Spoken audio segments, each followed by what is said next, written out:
Hello guys, this is Vishal Sharma. Welcome to the guideless group. कैसे हो आप सभी लोग? आई होप आप सभी अच्छे होंगे, अच्छे से पढ़ाई कर रहे होंगे और आपका रिवीजन भी बहुत अच्छे से चल रहा होगा। जो हम टॉपिक पढ़ रहे हैं, these are the compressor, these are the power absorbing device which is used to increase the pressure of the working fluid and is also used to increase the density. अगर हम प्रेशर इंक्रीज करना चाहते हैं, अगर हमारा motive pressure increase करना है, तो वो डिवाइस आपके लिए यूज़ में ली जाती है गैस टरबाइन में। और अगर हमारा मोटिव है कि हम डेंसिटी को इंक्रीज करें, that compressor will be used in your supercharger. जो आपका आईसी इंजन होता है उसमें भी आप कंप्रेशर यूज़ में ले सकते हो, और आपका जो गैस टरबाइन होता है उसमें भी आप कंप्रेशर को यूज़ में ले सकते हो। Now come to the important topic. It is a very important topic, that is the stagnation point. कि स्टैग्नेशन पॉइंट होता क्या है, स्टैग्नेशन पॉइंट होता क्या है। क्लियर है? स्टैग्नेशन मतलब होता है रुका हुआ। स्टैग्नेशन मतलब क्या होता है? रुका हुआ, which means at the point velocity will be equals to zero. Velocity की वैल्यू क्या होगी? जीरो होगी। अगर कोई भी फ्लूइड फ्लो कर रहा है, अगर कोई भी फ्लूइड फ्लो कर रहा है, तो अगर मैं उसको आइसेंट्रोपिकली डी एक्सिलरेटेड करूँ, एक्सिलरेशन करूंगा तो वेलोसिटी इंक्रीज होगा। अगर मैं डी एक्सिलरेशन करूंगा तो उसका वेलोसिटी क्या होगा? डिक्रीज होगा। That is a negative acceleration. अगर किसी फ्लो होते हुए फ्लूइड को मैं अगर आइसेंट्रोपिकली नेगेटिव एक्सिलरेशन प्रोवाइड करूं, तो वो जो प्रोसेस होगा उस प्रोसेस को हम कहेंगे स्टैग्नेशन प्रोसेस। और उसको डी एक्सिलरेटेड करते करते अगर मैं उसकी वेलोसिटी को जीरो कर दूं, तो जिस पॉइंट पर उसकी वेलोसिटी जीरो होगी, that point will be known as a stagnation point. और ध्यान रखिएगा कैसे हमें डी एक्सिलरेट करना है? Isentropically, which means there will be no heat loss occur. तो आइसेंट्रोपिकली हमें क्या करना है? उसमें डी एक्सिलेशन करना है। जब हम डी एक्सिलेशन करेंगे और जो वो जीरो वेलोसिटी पर पहुंच जाएगा, जीरो वेलोसिटी पर पहुंचने के बाद उसकी एक एंथैल्पी होगी। That enthalpy will be equals to the total energy of the working fluid. उस वर्किंग फ्लूइड की वो टोटल एनर्जी के इक्वल होगा। क्लियर है? तो आइए हम इसको एक बेहद ही आसान एग्जांपल से समझने की कोशिश करते हैं। और जो मैंने आपको पॉइंट बताए तो आप उसको पॉइंट वाइज भी लिख सकते हो। इसमें हम क्या करते हैं? इसमें हम आइसेंट्रोपिकली डी एक्सिलरेटेड करते हैं। क्या करते हैं? D accelerated. तो डी एक्सिलरेटेड करने से जो वेलोसिटी है वो क्या हो जाती है? कम। जो वेलोसिटी है वो क्या हो जाती है? कम। और हम क्या चाहते हैं कि हमारी वेलोसिटी कहाँ पहुँच जाए? हमारी वेलोसिटी डी एक्सिलेटेड होते होते जीरो पर पहुँच जाए, मतलब हमारा फ्लूइड रेस्ट कंडीशन में आ जाए। किस कंडीशन में आ जाए? रेस्ट कंडीशन में आ जाए। तो क्लियर है? बिल्कुल से क्लियर है। इस स्टैग्नेशन पॉइंट का यूज़ कहाँ किया जाता है? इस स्टैग्नेशन पॉइंट का यूज़ किया जाता है as a reference point. As a reference point use किया जाता है क्योंकि एज ए रेफरेंस पॉइंट पर हमें स्टैग्नेशन पॉइंट पर मिलती है टोटल एनर्जी। क्या मिलती है? टोटल एनर्जी की डायरेक्ट वैल्यू मिलती है with the help of the enthalpy. Clear है? अब हम इसमें करते क्या है? अब इसमें हम करते हैं कि देखिए, सपोज आपका कोई एक फ्लूइड है, वो ऐसे फ्लो होते हुए आ रहा है। So this is the state 1, this is the state 2। Clear है? बिल्कुल से क्लियर है, कोई प्रॉब्लम नहीं है। स्टेट 1 पर इसके एंथैल्पी है H1 प्लस इसकी वेलोसिटी है V1 square divide by 2। So this is the energy content at the state 1। State 2 पर क्या होगी? स्टेट 2 पर होगी H2 plus V2 square divide by 2। लेकिन अब मैंने क्या किया? इसको मैंने डी एक्सिलेट कर दिया, और डी एक्सिलेट करने के बाद इसकी जो वेलोसिटी हो गई वो क्या हो जाएगी? Zero. At this point, suppose this is the point 01, suppose this is the point 01, क्योंकि स्टैग्नेशन पॉइंट में क्या होगा? डिजिट के आगे जीरो लिखा होगा। क्या लिखा होगा? डिजिट के आगे zero. So this means this is the stagnation point 01। Now at the 01 the velocity of the working fluid is zero and the enthalpy of the fluid is H01. Enthalpy of the fluid will be H01. यहाँ पर जितनी energy है that will be equals to this energy, यहाँ पर जितनी energy है that will be equals to this energy, which means this energy will be equals to this energy. क्यों? क्योंकि हमने सारी वेलोसिटी को कन्वर्ट कर दिया जीरो में, और सारी की सारी काइनेटिक एनर्जी आपकी कन्वर्ट हो गई एंथैल्पी में। and this total energy will be equals to the enthalpy at the stagnation point which will remain constant। मतलब H01 की वैल्यू को आप चेंज नहीं कर सकते हो क्योंकि it is the total energy content of the working fluid in terms of the enthalpy। यहाँ पर total energy content enthalpy और velocity की टर्म में है, और यहाँ पर total energy content enthalpy की टर्म में है। So this H01 which is the enthalpy at the stagnation point is equals to H1 plus V1 square divided by 2। H01 को मैं क्या लिख सकता हूँ, it is equals to Cp T01 equals to Cp T1 plus V1 square divide by 2। T01 को क्या लिख सकता हूँ मैं, T01 is equals to T1 plus V1 square divide by 2 times of Cp divide by 2 times of Cp divide by 2 times of Cp। Clear है, बिल्कुल से clear है। Keep in mind this Cp will be in joule per KG kelvin. किसमें होगा ये, joule per KG kelvin में होगा। Clear है, बोलो यस और नो, बिल्कुल सर क्लियर है, कोई दिक्कत वाली बात नहीं है। बढ़े अब हम आगे, बिल्कुल सर अब हम आगे बढ़ सकते हैं। सो this is the value of the temperature at the stagnation point. ये किसका वैल्यू है, स्टेग्नेशन पॉइंट पर टेम्परेचर का वैल्यू है। अगर आइसेंट्रोपिक प्रोसेस है तो क्या मैं ऐसे लिख सकता हूँ, अगर आइसेंट्रोपिक प्रोसेस है तो क्या मैं ऐसे लिख सकता हूँ, T01 divide by T1 raise to the power gamma upon gamma minus 1 will be equals to P01 divide by P1। क्या मैं इसको ऐसा लिख सकता हूँ, बिल्कुल सर हम लिख सकते हैं। ये कब वैलिड है, जब P01 is greater than P1। We are considering here P01 is greater than P1। यहां तक कोई प्रॉब्लम नहीं से कोई प्रॉब्लम नहीं। अब इसका यूज हम कहां कर सकते हैं, इसका यूज हम कर सकते हैं, देखो पहला पॉइंट है आपका नोजल में। इस कंसेप्ट का आप यूज कहां कर सकते हो, नोजल पर यूज कर सकते हो। Suppose you have a nozzle, so this is the nozzle which is insulated. ये आपका नोजल इंसुलेटेड है, यहां से आपका वर्किंग फ्लूइड एंटर करता है, यहां से आपका वर्किंग फ्लूइड बाहर निकलता है। यहां से आपका वर्किंग फ्लूइड एंटर करता है, यहां से आपका वर्किंग फ्लूइड बाहर निकलता है। H1 एंथैल्पी V1 के साथ जाता है, H2 एंथैल्पी V2 के साथ बाहर निकलता है। Which means H1 plus V1 square divide by 2 will be equals to H2 plus V2 square divide by 2 and this value will be equals to what, stagnation enthalpy at the point 1 and this is equals to what, stagnation enthalpy at the point 2। तो यहाँ तक कोई दिक्कत नहीं sir, कोई दिक्कत नहीं है। आप इसका यूज नोजल में कर सकते हो, आप इसका यूज कंप्रेशन में भी कर सकते हो। किसमें कर सकते हो, कंप्रेशन में। तो अगर मैं इसका यूज कंप्रेशन में करता हूं तो देखो क्या होगा, कंप्रेशन में क्या होता है, ऐसा ही एक डब्बा बना लो, कोई प्रॉब्लम नहीं है। चलो जैसा कंप्रेशर होता है वैसा बनाओ। सो this is the compressor. Compressor भी क्या होगा, इंसुलेटेड, आइसेंट्रोपिकली डीएक्सिलेट करते हैं और हम एजम्पशन ले लेते हैं यहाँ पर कि आपका जो कंप्रेशर है वो क्या है, इंसुलेटेड है। So this is the state 1, this is the state 2 और हमें यहाँ पर क्या देना पड़ रहा है, वर्क इनपुट। क्या देना पड़ रहा है, work input.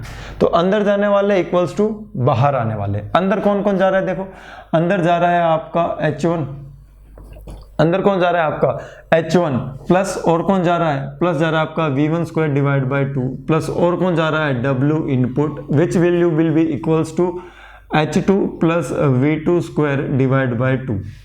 H2 plus V2 square divided by 2. Can you calculate the value of the work input? Yes sir, we can calculate.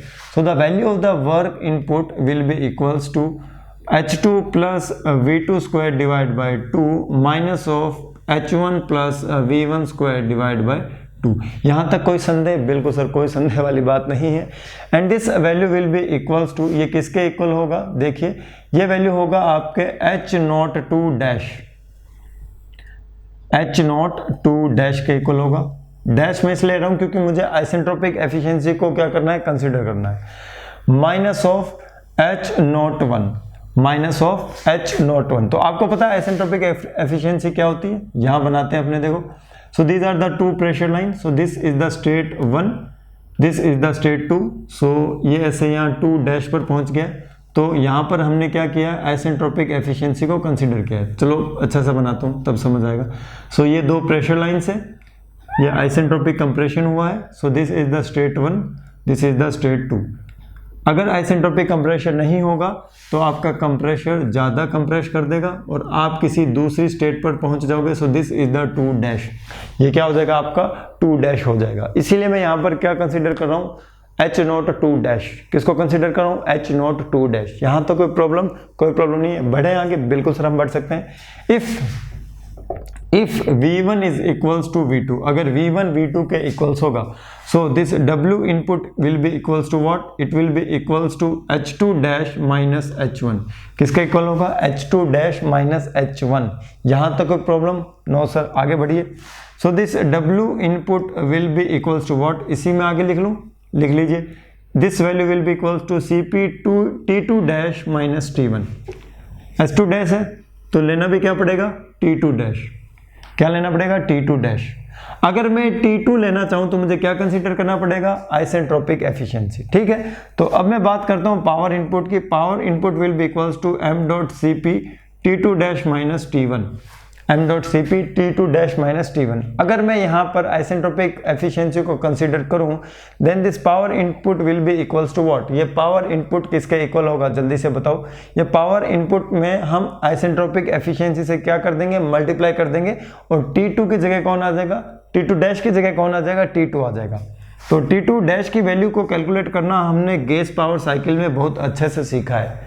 न जाने कितनी बार हमने आइसेंट्रोपिक एफिशिएंसी को कंसीडर करते हुए, न जाने कितने बार आइसेंट्रोपिक एफिशिएंसी को कंसीडर करते हुए हमने T2 डैश की वैल्यू को कैलकुलेट किया है। तो यहाँ देखियो आइसेंट्रोपिक एफिशिएंसी क्या होती है। So this isentropic efficiency will be equals to what, it will be equals to T2 minus T1 divide by T2 dash minus T1। तो क्या आप यहां से T2 डैश माइनस T1 की वैल्यू को निकाल सकते हो, बिल्कुल हम यहां से T2 डैश माइनस T1 की वैल्यू को निकाल सकते हैं। तो ये वैल्यू आप क्या रखें, इसको याद रखें। क्लियर है, आई थिंक ये आपको नजर आ रहा है, हाँ नजर आ रहा है। ठीक है, so this is the value of the isentropic efficiency. ये किसकी वैल्यू है, आइसेंट्रोपिक एफिशिएंसी की वैल्यू है। ठीक है, नहीं आ रहा तो यहाँ वापस लिख देता हूँ, isentropic efficiency will be equals to T2 minus T1 divide by T2 dash minus T1। Clear है, so you can take the value of the T2 dash minus T1. So this is the value of the power input to the compressor. और इस power input to the compressor को हमने calculate किससे किया है, इसको हमने कैलकुलेट किया with the help of the stagnation point. Clear है, now come to the next thing, that is अब इस पावर इनपुट को हम किसके इक्वल कर सकते हैं। हमने अभी थोड़ी देर पहले और पावर इनपुट कैलकुलेट किया था with the help of the pressure rise, और उस प्रेशराइज से जो हमें पावर मिलती है उसे हम कहते हैं यूलर पावर्स। उसे हम क्या कहते हैं, यूलर पावर कहते हैं, जो कि हमें प्रेशराइज के फॉर्मूले से पता चलती है। अब ये जो आपका पावर इनपुट होगा, so this power input will be equals to m dot Cp T2 dash minus जो T1 होगा वो और किसके इक्वल हो सकता है, सर वो और के इक्वल हो सकता है, देखिए m dot phi s phi w, ठीक है, U2 का स्क्वायर, ये भी तो इक्वल हो सकता है इसके। क्यों, क्योंकि इसकी हेल्प से भी तो हमने क्या कैलकुलेट किया था, पावर इनपुट। इसकी हेल्प से भी हमने क्या कैलकुलेट किया था, पावर इनपुट। अब ये दो फंडे हैं, देखो यहां पर आपका थर्मोडायनेमिक्स लग रहा है और यहां पर आपका मैकेनिक्स लग रहा है। यहां पर आपका क्या लग रहा है, थर्मोडायनेमिक्स, यहां पर आपका क्या लग रहा है, मैकेनिक्स। तो क्या होगा, इस फॉर्मूले के बेस्ड पर भी आपसे क्वेश्चन एग्जामिनेशन में पुट किया जा सकता है। क्लियर है, आपको T2 T1 दे रखे होंगे, m डॉट Cp दे रखा होगा, हो सकता है आपसे U2 पूछ ले, हो सकता है आपसे phi w पूछ ले, हो सकता है आपसे phi s पूछ ले, हो सकता है आपसे पावर कैलकुलेट करने का ही पूछ ले, आपसे पावर कैलकुलेट करने के लिए भी पूछा जा सकता है। तो ये फॉर्मूला रिलेशन बताता है आपकी थर्मोडायनेमिक्स और आपकी मैकेनिक्स में, कि मैकेनिक्स पॉइंट ऑफ व्यू से जो पावर डेवलप होती है with the consideration of the all losses, all the factors, that will be equals to m dot Cp T2 dash minus T1, that is the thermodynamic power which is the difference of the stagnation enthalpy at the exit and the entry. So at the exit and the entry. Now ये देखिए यहाँ पर ये formula तब arrive हुआ है जब V1 किसके बराबर होगा, V2 के। V1 किसके बराबर होगा, V2 के। तो H1 और H2 रह जाएगा, तो H2 माइनस क्या बच जाएगा, H1। H2 माइनस क्या बचेगा, H1। लेकिन जब मैं आइसेंट्रोपिक एफिशिएंसी को कंसीडर करूंगा तो मैं H2 नहीं लूंगा, मैं किसको लूंगा, H2 डैश को लूंगा। तो अगर आपको आइसेंट्रोपिक एफिशिएंसी भी गिवन हो क्वेश्चन में तो उसको भी आप क्या कर सकते हो, कंसीडर कर सकते हो। So this is all about your what, stagnation point. ये क्या होता है, आपका स्टैग्नेशन पॉइंट होता है। Now come to the concept of the prewhirl, कि प्री विल का क्या कंसेप्ट होता है, what is the concept of the prewhirl. चलो मैं ऐसे ही समझाता हूं। मैंने आपको बताया था कि कंप्रेसर की जो इनलेट होती है, केसिंग होती है, उस पर क्या होता है, टेम्परेचर बहुत कम होता है। टेम्परेचर बहुत कम होने के कारण वहां पर मैक नंबर बहुत ज्यादा होता है। मतलब if the Mach number is more than 1 then there will be chances and there will be possibility of the producing the shock waves, और शॉक वेव्स प्रोड्यूस होने से आपका जो ब्लेड है वो क्या हो सकता है, डैमेज हो सकता है। In order to prevent the blade to be damaged due to the shock waves, what will we do, we will provide the prewhirl to the working fluid. Prewhirl का मतलब क्या है, अंदर घुसने से पहले थोड़ा सा व्रिल कर दो, थोड़ा सा उसको एक्सीलरेट कर दो। तो जैसे हम उसको थोड़ा सा एक्सीलरेट करेंगे उसकी जो रिलेटिव वेलोसिटी है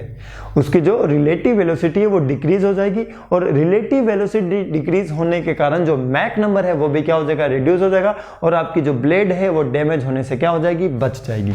तो यहां पर आप समझिए कि आपका मैक नंबर क्या होता है, Mach number is equals to VR divide by under root of gamma RT। मैंने बताया था कि टेम्परेचर क्या है कम, तो मैक नंबर क्या हो जाएगा, ज्यादा। अब इससे हमें बचाने के लिए हम क्या करते हैं, प्री व्हील प्रोवाइड करते हैं, और प्री व्हील प्रोवाइड करने से क्या होता है, प्री व्हील प्रोवाइड करने से आपकी जो रिलेटिव वेलोसिटी है वो डिक्रीज हो जाती है, और रिलेटिव वेलोसिटी डिक्रीज होने से क्या होगा, आपका जो मैक नंबर है वो भी क्या हो जाएगा, रिड्यूस हो जाएगा। हम ये इंश्योर करेंगे कि हमारा जो मैक नंबर है it will be always less than 1। Mach number क्या होना चाहिए, 1 से कम होना चाहिए, so that our blade can not be damage because of the shock waves. और ये शॉक वेव्स का कारण क्या है, ये टेम्परेचर है। अगर हम क्या करेंगे, प्री व्हील प्रोवाइड करेंगे तो मैक नंबर रिड्यूस हो जाएगा, और आपका जो रिलेटिव वेलोसिटी का जो कंपोनेंट है वो भी क्या हो जाएगा, डिक्रीज हो जाएगा। Because of the decrease in the relative velocity component, जो आपका प्रेशर राइज होता है it will B also decreases.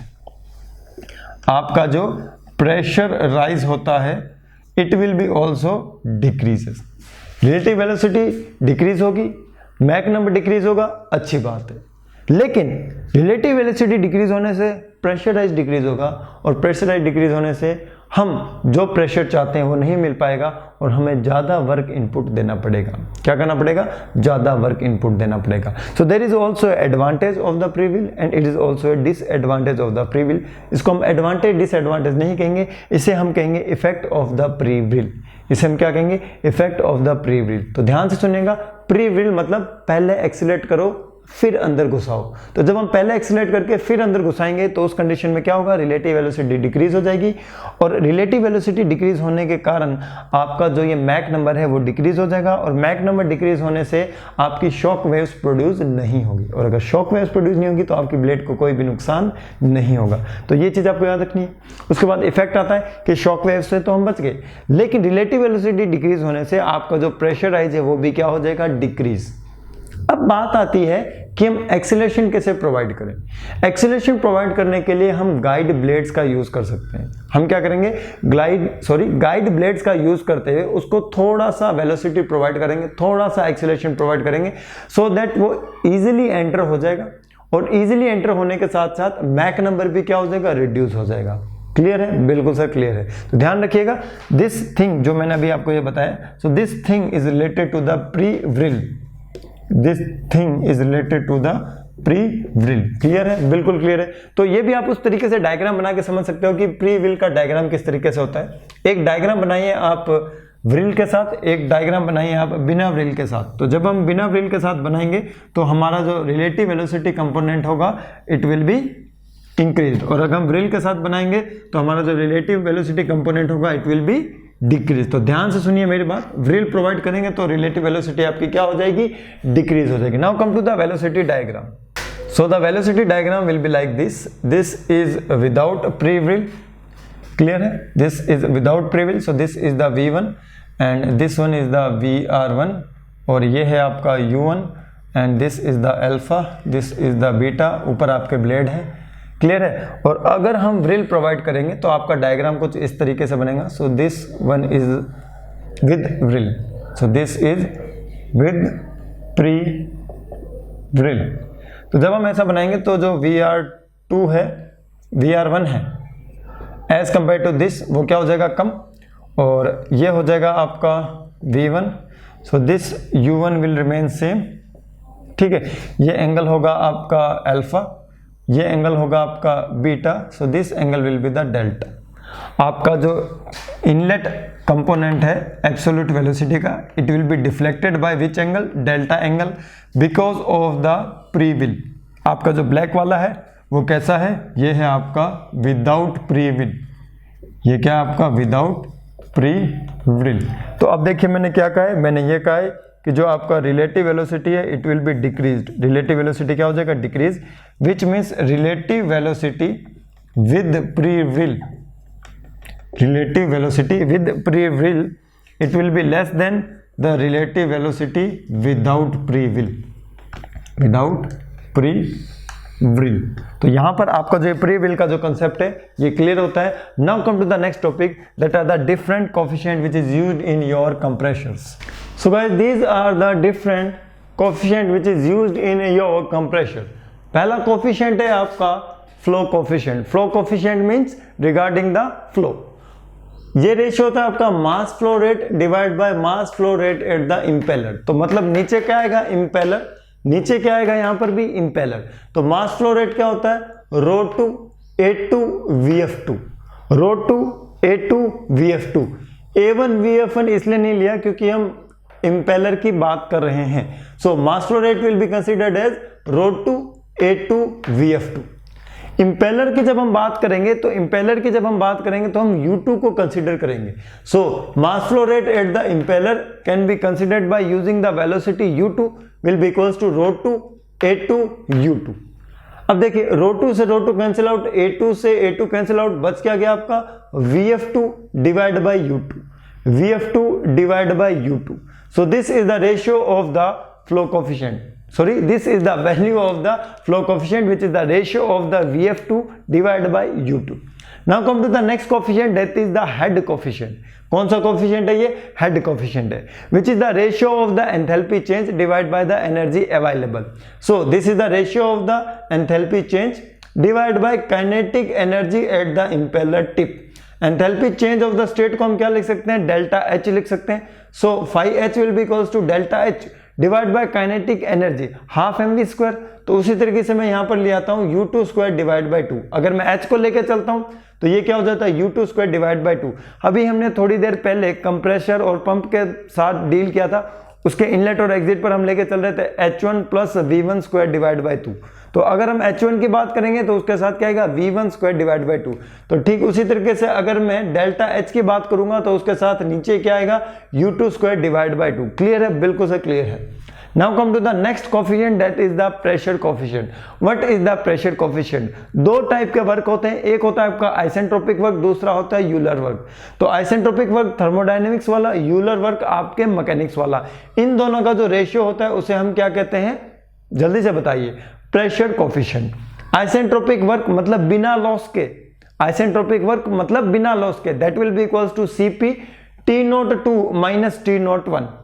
अब ये जो T02 माइनस T01 होता है, it will be equals to eta isentropic in bracket T02 dash minus T01।